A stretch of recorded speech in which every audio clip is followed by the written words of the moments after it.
الحمدللہ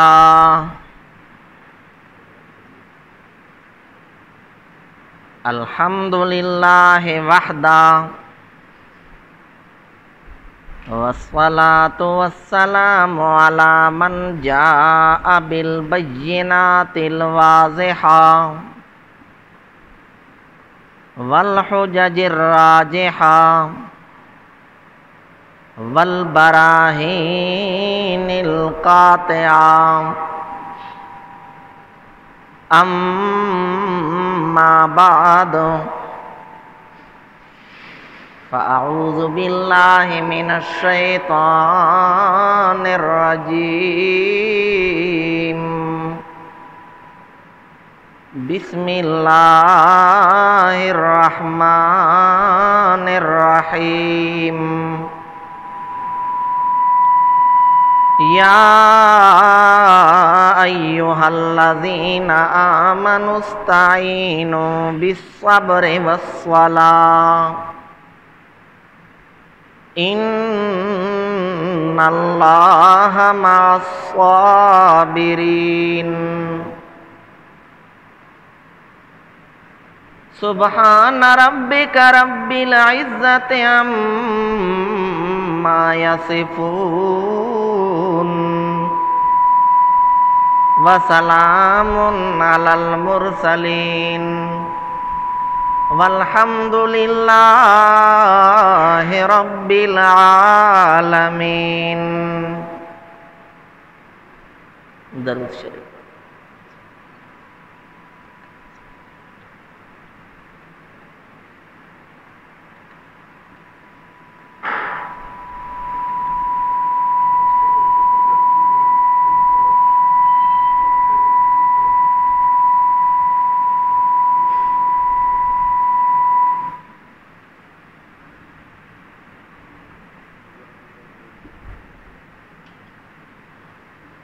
محرم الحرام کا مہینہ ہے، انتہائی عظمتوں والا اور شان والا مہینہ ہے۔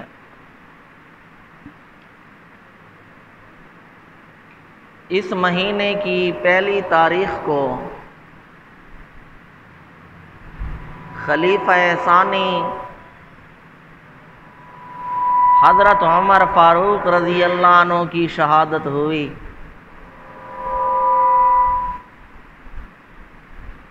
اور 10ویں تاریخ کو نواسہ رسول جگر گوشہ بطول حضرت حسین رضی اللہ عنہ کی شہادت ہوئی۔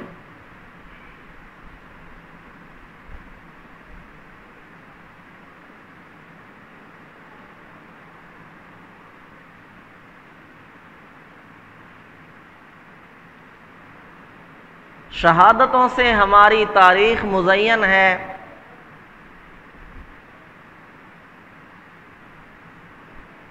لیکن باقی شہادتوں کا اس طور پہ تذکرہ نہیں کیا جاتا جیسا کہ شہادت حسین کا کیا جاتا۔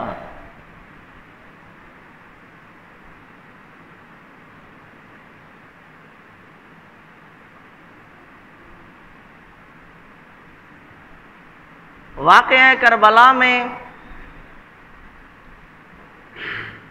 ہر طرح کی رتب و یابس روایات شامل کی گئیں، من گھڑت روایات شامل کی گئیں۔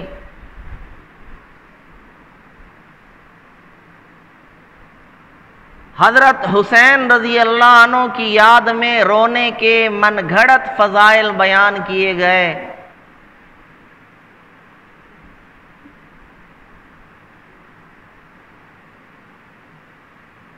حضرت عثمان غنی رضی اللہ عنہ کا واقعہ جب بیان ہو رہا تھا تو میں نے عرض کیا تھا کہ اس دور میں ایک شخص تھا جس کا نام تھا عبداللہ بن سبا۔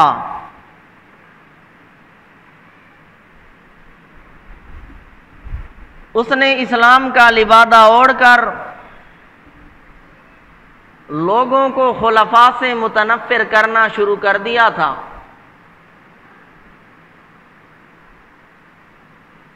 تبلیغ کے بہانے وہ ادھر ادھر جاتا تھا، اہل بیت کی محبت کا ڈھونگ رچا کر لوگوں کو خلفاء سے متنفر کرتا تھا۔ آہستہ آہستہ اس کے ساتھ لوگ جمع ہوتے چلے گئے۔ ان لوگوں نے حضرت علی رضی اللہ عنہ کی محبت میں غلو کیا، حد اعتدال سے نکل گئے، ان کو روافض کہا جانے لگا۔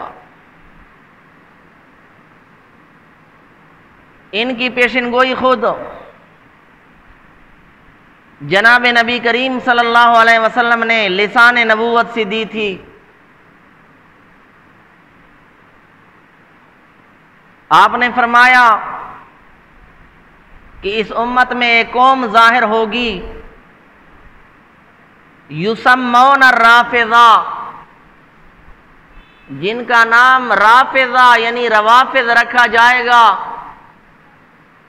یرفضون الاسلام، وہ اسلام کو چھوڑ دیں گے، اسلام کو ترک کر دیں گے۔ اور اسی روایت میں ہے قاتلوہم، ان کے ساتھ قتال کرو، فإنہم مشرکون، پس بے شک وہ مشرک۔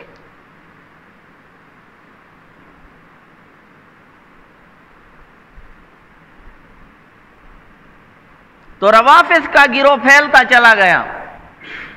مغلیہ دور میں ان کے اثرات ظاہر ہونے لگے جب بادشاہ جہانگیر نے ایک عورت سے شادی کی، نور جہان، جو کہ شیعہ تھی اور مشہور شیعہ مجتہد نور اللہ شوستری کی شاگرد تھی۔ ایک مرتبہ اسی نور اللہ نے جہانگیر کے سامنے حضرت عمر فاروق رضی اللہ عنہ کی شان میں گستاخی کی، تو جہانگیر نے تلوار کے ساتھ اس کا سر قلم کر دیا۔ نور جہان دیکھ رہی تھی۔ نور جہان نے پوچھا، جانے من ای چکر دئی، یہ تو نے کیا کیا؟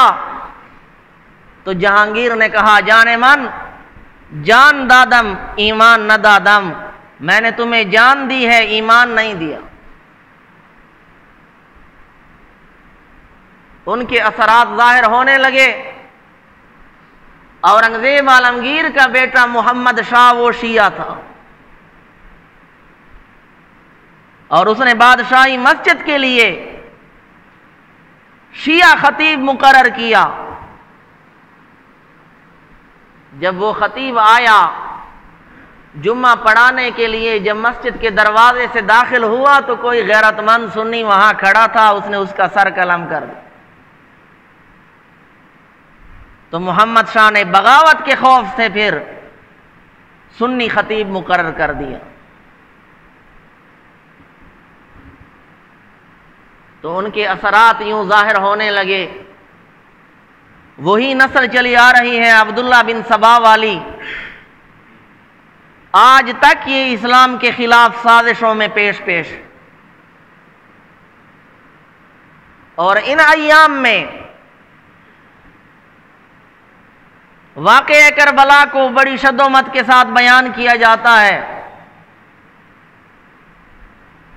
غم حسین میں رونے کے عجیب و غریب فضائل بیان کیے جاتے ہیں۔ کالا لباس پہن کر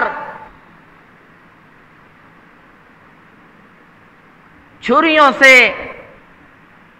برچھیوں سے، زنجیروں سے خود کو زخمی کرنا، اور جو ان زخموں کی تاب نہ لاتے ہوئے مر جائے اسے شہید قرار دینا،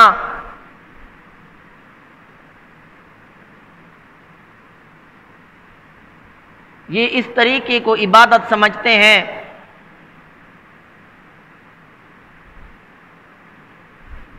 جلوس نکالنا، حالانکہ ان کی اپنی کتابوں میں لکھا ہے کہ یہ نہ فرض ہے، نہ واجب ہے، نہ سنت ہے۔ جب پوچھا جائے کہ پھر نکالتے کیوں ہو تو کہتے ہیں کہ اپنی قوت کا اظہار کرنے کے لیے۔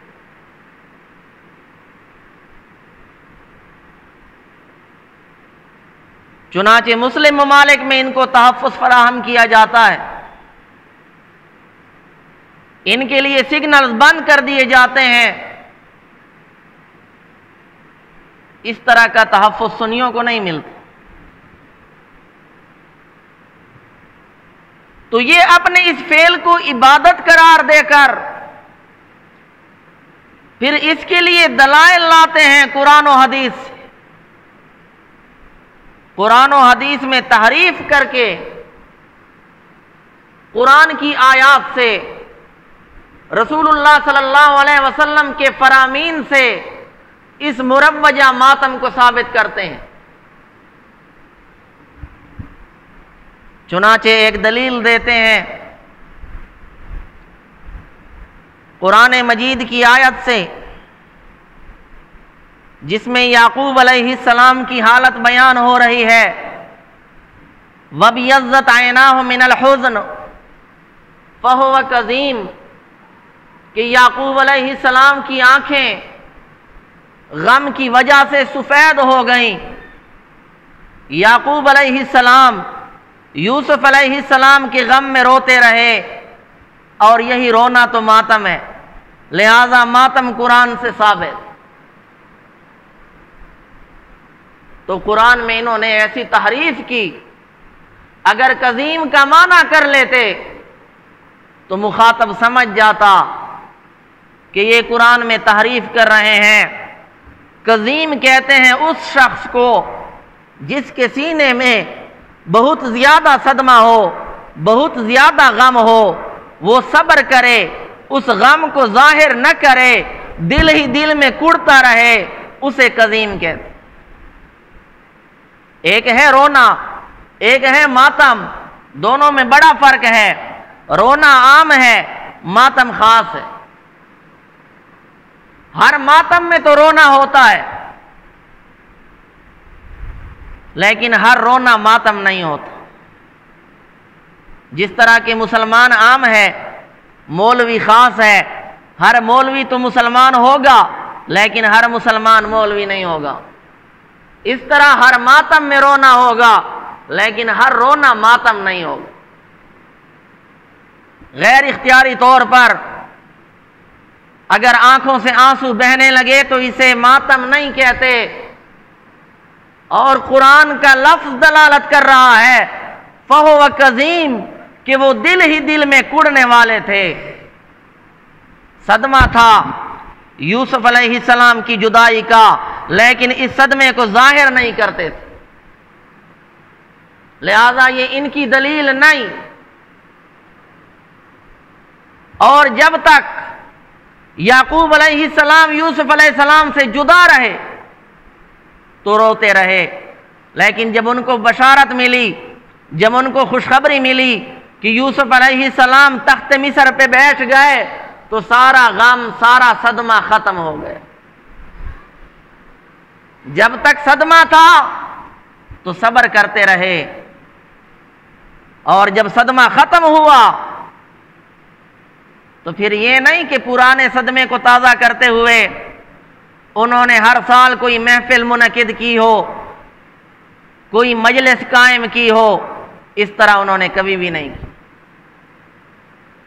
ہم کہتے ہیں پھر تم یعقوب علیہ السلام کی سنت پہ عمل پیرا ہوتے ہوئے ان کی یاد میں مجلسیں کیوں برپا نہیں کرتے، ان کی یاد میں کیوں مجالس قائم نہیں کرتے؟ قرآن تو کہتا ہے فَهُوَ كَظِيمٌ، وہ دل ہی دل میں کڑتے رہے، اور یہ کہتے ہیں کہ انہوں نے ماتم کیا۔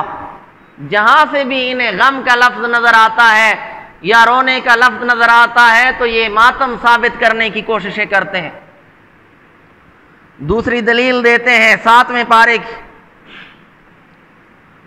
وَإِذَا سَمِعُوا مَا أُنزِلَ إِلَى الرَّسُولِ تَرَى أَعْيُنَهُمْ تَفِيضُ مِنَ الدَّمْعِ مِمَّا عَرَفُوا مِنَ الْحَقِّ، کہ جب وہ سنتے ہیں وہ چیز جو نازل کی گئی رسول کی طرف تو تو دیکھے گا ان کی آنکھوں کو کہ ان کی آنکھیں آنسو بہا رہی ہیں اس وجہ سے کہ انہوں نے حق کو پہچان لیا۔ تو یہاں بھی چونکہ آنسو بہانے کا ذکر آیا تو وہ ثابت کرنے لگے کہ دیکھیں جی ماتم قرآن سے ثابت ہے، صحابہ کرام نے ماتم کیا ہے، حالانکہ یہ آیت اتری ان صحابہ کے بارے میں کہ جنہوں نے حضرت جعفر بن ابی طالب کے ساتھ مدینہ منورہ کی طرف ہجرت کی تھی۔ وہ پہلے عیسائی تھے، انہوں نے جا کر جب قرآن سنا تو قرآن نے ان کے دلوں پہ اثر کیا، ان کی آنکھوں سے آنسو بہنے لگے، یہ ان کے بارے میں آیت نازل ہوئی۔ تو اس کا ماتم سے کیا تعلق؟ قرآن سن کر اگر کسی کی آنکھوں میں آنسو آ جائیں تو کیا یہ ماتم ہے؟ پھر قرآن سن کر تم ماتم کیوں نہیں کرتے؟ قرآن پڑھنے کی تو تمہیں توفیق ہی نہیں ملتی۔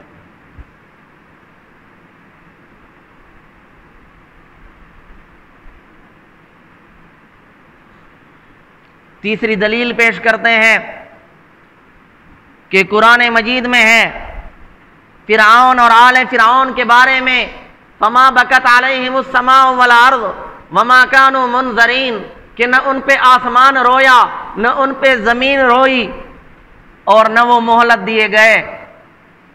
تو استدلال کرتے ہوئے کہتے ہیں کہ جی دیکھیں اس آیت سے معلوم ہوا کہ بدعمل آدمی اگر دنیا سے چلا جائے وہ رونے کا مستحق نہیں، وہ اس کا حقدار نہیں کہ اس پہ رویا جائے، لیکن نیک عمل آدمی اگر دنیا سے چلا جائے تو اس پہ آسمان بھی روتا ہے، اس پہ زمین بھی روتی ہے، لہذا رونا چاہیے اور ماتم کرنا چاہیے۔ یہ دلیل بھی بالکل غلط، اس لیے کہ یہاں رونے کا ذکر ہے، ماتم کا ذکر نہیں۔ رونا اور ہے، ماتم اور ہے۔ ماتم میں کالا لباس پہننا، زنجیر زنی کرنا، چھریوں سے برچھیوں سے خود کو لہو لہان کرنا، یہ چیزیں ہوتی ہیں ماتم میں۔ آسمان اور زمین کو کبھی کسی نے دیکھا ہے ماتم کرتے ہوئے؟ پھر تمہیں قرآن و حدیث کی پیروی کرنی ہے یا آسمان و زمین کی؟ اور اگر تمام نیک لوگوں پہ رونا یہ ان کا حق ہے تو پھر حضرت حسن کی یاد میں تم کیوں مجالس قائم نہیں کرتے؟ باقی نیک لوگوں کی یاد میں کیوں قائم نہیں کرتے؟ اس کے لیے تمہیں صرف حضرت حسین کیوں نظر آتے ہیں؟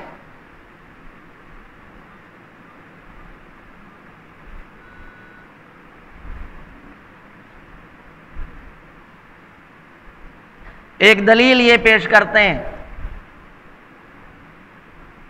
کہ رونا جو ہے وہ فطرت میں داخل، انسان جب دنیا میں آتا ہے تو روتا ہوا آتا ہے، تو رونا یہ فطرت ہے اور اسلام دین فطرت ہے، لہذا اسلام رونے کا حکم دیتا ہے۔ حالانکہ یہ بھی کوئی دلیل نہیں، انتہائی بوگس دلیل ہے۔ بچہ جب دنیا میں آتا ہے تو وہ کس کی یاد میں روتا ہے؟ اس کا ماتم سے کیا تعلق؟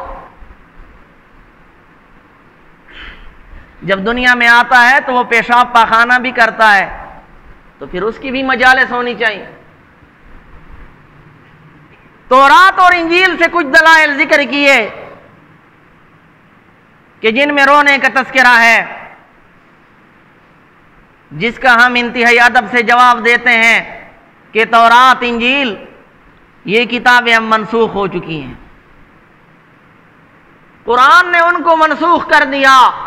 قرآن ناسخ، وہ کتابیں منسوخ، اب ان پہ عمل جائز نہیں، اور ان میں تحریف بھی ہو چکی ہے، وہ کتابیں اپنی اصلی حالت پہ برقرار نہیں رہیں، لہذا ان کتابوں سے استدلال نہیں کیا جا سکتا۔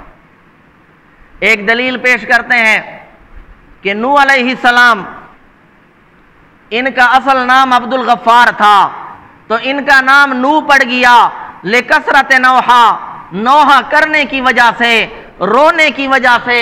تو رونا، نوحہ کرنا، ماتم کرنا نو علیہ السلام کی سنت ہے، لہذا ہم نو علیہ السلام کی سنت پہ عمل پیرا ہوتے ہیں۔ جواب یہ ہے کہ یہ دلیل بھی غلط، اس لیے کہ مفسرین نے وجہ بیان کی کہ نو علیہ السلام کیوں روتے رہے، حیث دعا علی قومہ، کہ انہوں نے اپنی قوم کے خلاف بد دعا کی تھی جس کی وجہ سے قوم ہلاک ہو گئی، اس وجہ سے نوح علیہ السلام روتے رہتے تھے، اور یا اس وجہ سے کہ انہوں نے اپنے بیٹے کنعان کے حق میں سفارش کی تھی، اللہ تعالیٰ کی بارگاہ میں دعا کی تھی کہ کنعان میرے اہل میں سے ہے، تو اس وجہ سے وہ روتے رہتے تھے۔ تو میں نے عرض کیا رونا اور ہے، ماتم اور ہے، رونا عام ہے، ماتم خاص۔ ایک دلیل پیش کرتے ہیں کہ جب حضرت حابیل شہید ہوئے، آدم علیہ السلام کے بیٹے، قابیل نے انہیں قتل کیا، تو آدم علیہ السلام کو انتہائی زیادہ صدمہ پہنچا، آدم علیہ السلام انتہائی زیادہ غمگین ہوئے، اور اس واقعے کو یاد کر کے انہوں نے ایک مرثیہ لکھا تھا، اور ہر سال جب وہ دن آتا آدم علیہ السلام وہ مرثیہ پڑھتے، خود بھی روتے تھے، اوروں کو بھی رلاتے تھے۔ یہ بات انہوں نے تفسیر ابن کثیر کے حوالے سے کی ہے، یہ حوالہ تفسیر ابن کثیر میں نہیں ملتا۔ ہاں وہاں یہ الفاظ ہیں کہ آدم علیہ السلام کو ہنسی نہیں آئی غم کی وجہ سے، تو فرشتوں نے ان کے لیے دعا کی، غم زائل ہونے کی دعا اور ہنسی آنے کی دعا۔ تو فرشتوں کی دعا سے تو یہ ثابت ہوتا ہے کہ غم باقی رکھنے کی چیز نہیں ہے، غم ختم کرنے کی چیز۔ فرشتوں نے یہی دعا کی کہ ان کا غم ختم ہو جائے۔ ایک دلیل پیش کرتے ہیں کہ جب حضرت حمزہ رضی اللہ عنہ کی شہادت ہوئی تو رسول اللہ صلی اللہ علیہ وسلم نے فرمایا ہے افسوس کہ آج حمزہ پہ ماتم کرنے والا، نوحہ کرنے والا کوئی نہیں ہے، آج ان پہ رونے والا کوئی نہیں۔ تو صحابہ کرام نے اپنی عورتوں سے فرمایا کہ تم جاؤ اور حمزہ پہ بین کرو، ماتم کرو۔ یہ حوالہ بھی انہوں نے نامکمل ذکر کیا۔ تاریخ کی کتابوں میں یوں ہے، پہلے تو تاریخ کوئی حجت ہی نہیں، دلیل ہی نہیں ہے، تاریخ کا انکار کرنے سے کوئی کافر نہیں ہوتا۔ ہمارے لیے اگر دلیل ہے تو اللہ کا قرآن ہے، رسول اللہ صلی اللہ علیہ وسلم کا فرمان ہے، اور تاریخ کی کتابوں میں بھی یہ ہے کہ جب رسول اللہ صلی اللہ علیہ وسلم تشریف لائے تو انصار کی پردہ نشین عورتوں کو دیکھا کہ وہ حضرت حمزہ پہ بین کر رہی تھیں، ماتم کر رہی تھیں۔ آپ صلی اللہ علیہ وسلم نے فرمایا میں تمہارا شکر گزار ہوں، لیکن اسلام میں نوحہ کرنا جائز نہیں۔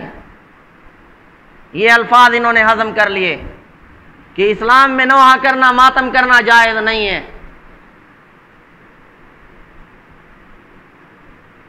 تو اس طرح کے مختلف دلائل انہوں نے ذکر کیے، جن میں سے کوئی دلیل بھی ٹھیک طرح سے ماتم پہ فٹ نہیں آتا۔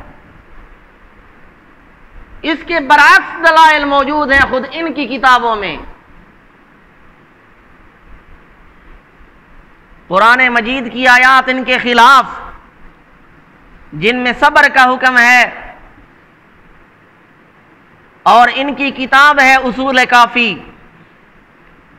اصول کافی ان کی وہ مشہور کتاب کہ جس کے ٹائٹل پہ امام مہدی کا یہ فرمان انہوں نے لکھا ہے کہ ھذا کافی لشیعتنا، یہ کتاب ہماری شیعوں کے لیے کافی ہے۔ اس میں یہ روایت موجود ہے امام جعفر صادق رحمۃ اللہ علیہ سے، وہ فرماتے ہیں کہ الصبر من الایمان بمنزلۃ الراس من الجسد، کہ صبر ایمان میں اس طرح ہے جس طرح جسم کے لیے سر ہوتا ہے۔ فَإِذَا ذَهَبَ الرَّاسُ ذَهَبَ الْجَسَدُ، جب سر چلا جاتا ہے جسم چلا جاتا ہے۔ وَكَذَلِكَ إِذَا ذَهَبَ الصَّبْرُ ذَهَبَ الْإِيمَانُ، اسی طرح جب صبر چلا جاتا ہے تو ایمان بھی چلا جاتا ہے۔ یہ ان کی کتابوں میں موجود، ہم اپنی کتابوں کا تذکرہ کریں تو یہ نہ مانیں۔ اور مناظرے کا اصول یہی ہے کہ دلائل وہ ذکر کیے جاتے ہیں کہ جو فریقین کے ہاں مسلم ہوں، جن کو دونوں فریق تسلیم کرتے ہوں۔ ایک شیعہ اور ایک بریلوی کا مناظرہ تھا، نیٹ پہ موجود ہے۔ تو بریلوی نے دلیل پیش کی بخاری شریف سے، تو شیعہ کہنے لگا کہ ہم تو بخاری کو انجیل کی طرح سمجھتے ہیں امام، تمہیں مناظرے کے اصولوں کا پتہ نہیں کہ مناظرے میں تو وہ چیز پیش کی جاتی ہے جس کو مد مقابل تسلیم تو کرے۔ تو ہم ان کی کتابوں سے پیش کریں گے، ماتم کے خلاف دلائل وہاں موجود۔ امام جعفر صادق کا ایک قول آپ نے سنا فروع کافی میں، وہ فرماتے ہیں کہ مصیبت اور صبر یہ مومن کے پاس آتے ہیں، تو مومن کے پاس جب مصیبت آتی ہے اس حال میں آتی ہے کہ وہ صبر کرنے والا ہوتا ہے، اور کافر کے پاس بھی مصیبت آتی ہے اور جزا فضا آتی ہے، تو کافر کے پاس مصیبت اس حال میں آتی ہے کہ وہ جزا فضا کرنے والا ہوتا ہے، وہ رونے پیٹنے والا ہوتا ہے، ماتم کرنے والا ہوتا ہے۔ تو امام جعفر صادق نے واضح علامت بتا دی کہ صبر کرنا یہ مومن کا طریقہ ہے، اور صبر کرنے والا مومن ہے، جزا فضا کرنے والا، ماتم کرنے والا، رونے پیٹنے والا یہ مومن نہیں ہے، یہ کافر ہے۔ تو میں نے عرض کیا ماتم ان چند چیزوں کا مجموعہ ہے، صرف رونا نہیں۔ ایک دلیل انہوں نے یہ پیش کی کہ جب حضرت ابراہیم بن محمد رسول اللہ صلی اللہ علیہ وسلم کے صاحبزادے کا انتقال ہوا، آپ صلی اللہ علیہ وسلم حضرت عبد الرحمن بن عوف کو لے کر وہاں تشریف لے گئے۔ آپ نے ابراہیم کو ہاتھوں میں اٹھایا، آپ کی آنکھوں سے آنسو جاری تھے۔ آپ نے فرمایا کہ ان العین تدمع، بے شک آنکھیں آنسو بہاتی ہیں، والقلب یحزن، اور دل غمگین ہے، وَإِنَّا بِفِرَاقِكَ يَا إِبْرَاهِيمُ لَمَحْزُونُونَ، اے ابراہیم ہم تیری جدائی پہ البتہ غمگین ہیں۔ تو کہتے ہیں رسول اللہ صلی اللہ علیہ وسلم نے خود ماتم کیا ہے، جواب گزر چکا، رونا اور ہے ماتم اور ہے۔ یہاں بھی انہوں نے نامکمل بات ذکر کی، آدھا حوالہ پیش کیا۔ وہاں یہ بھی ہے حضرت عبد الرحمن بن عوف نے عرض کیا یا رسول اللہ آپ کی یہ حالت ہے، آپ نے فرمایا یہ رحمت ہے۔ تو ویسے اگر آنکھوں میں آنسو آ جائیں تو یہ صبر کے خلاف نہیں۔ تو ان دلائل سے ماتم کرنا ثابت نہیں ہوتا، یہ دلائل ماتم پہ فٹ نہیں آتے جو انہوں نے بیان کیے ہیں۔ کالے لباس کے بارے میں خود ان کی کتابوں میں روایات موجود، ان کے رئیس المحدثین صدوق ابو جعفر محمد علی بن حسین، انہوں نے لکھا ہے کہ حضرت علی رضی اللہ عنہ سے روایت ہے اور معتبر سند کے ساتھ روایت ہے کہ حضرت علی رضی اللہ عنہ نے فرمایا لا تلبسوا لباس اعدائی، میرے دشمنوں کا لباس نہ پہنو۔ وقال مصنف هذا الكتاب لباس الاعداء هو السواد، اس کتاب کے مصنف یعنی ان کے رئیس المحدثین نے لکھا کہ دشمنوں کا لباس جو ہے وہ سیاہ رنگ کا ہے، کالے رنگ کا۔ اور اسی طرح امام جعفر صادق سے منقول ہے